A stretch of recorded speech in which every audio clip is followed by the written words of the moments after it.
बुद्धिबळपटू दिव्या देशमुखचं पुढचं लक्ष आता वर्ल्ड चॅम्पियनशिप असल्याचं तिने सांगितलंय। सध्याचं अजिंक्यपद टिकवून ठेवणं हे आव्हानात्मक असल्याचंही ती म्हणाली। यासाठी आपण मानसिक तयारी केल्याचं तिने सांगितलंय। दिव्याशी संवाद साधलाय आमच्या प्रतिनिधीने। आपल्यासोबत जागतिक बुद्धिबळ स्पर्धेतील विश्वविजेती व नागपूरची कन्या दिव्या देशमुख आहे। दिव्या, सुरुवातीला तो क्षण सांग ज्या क्षणाला तू विश्वविजेती ठरली, काय मोमेंट होती ती?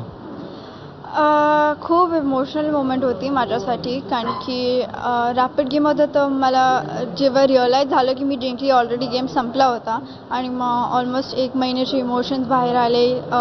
The strength it took, resilience जे पण होतं ते सगळे बाहेर आले आणि मी थोडीशी इमोशनल झाली आणि मग मी आपल्या आईला शोधत होती। विश्वविजेती झाली त्यानंतर मागे वळून बघताना हा प्रवास किती संघर्षाचा होता?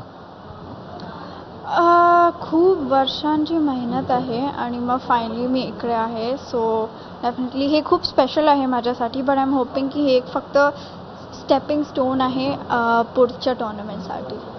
मला सांग, विश्वविजेते होणं आणि विश्वविजेते म्हणून टिकून राहणं या दोन गोष्टींमधला जो फरक आहे, आता कशा प्रकारे तू या संपूर्ण गोष्टीसाठी तयार आहे?